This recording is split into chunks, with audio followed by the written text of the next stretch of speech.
Welcome back to the tea party. We're not quite all mad here yet, and today I would love for you to join me while I attempt to restore and spookify a thrifted oil painting.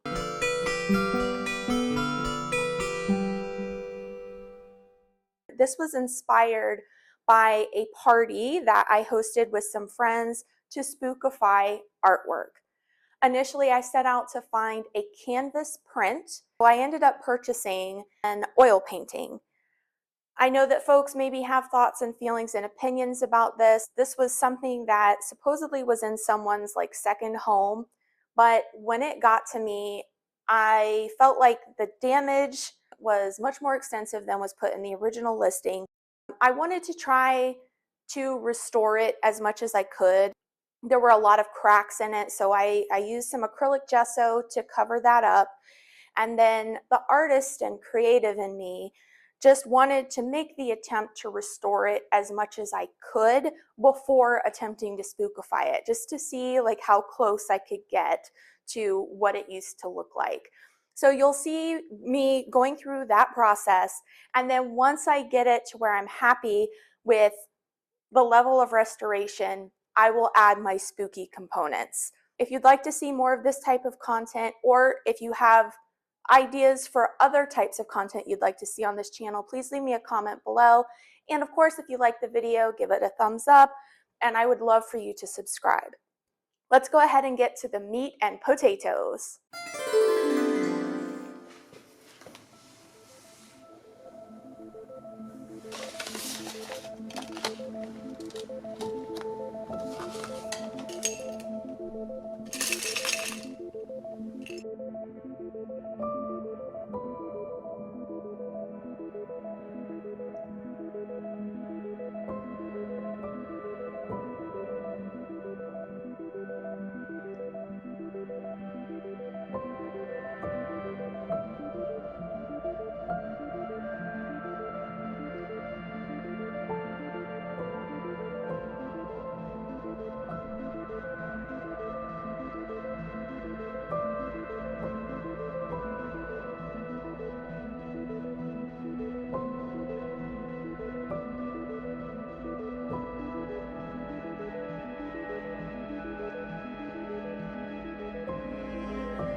If you're still here, thank you so much for watching.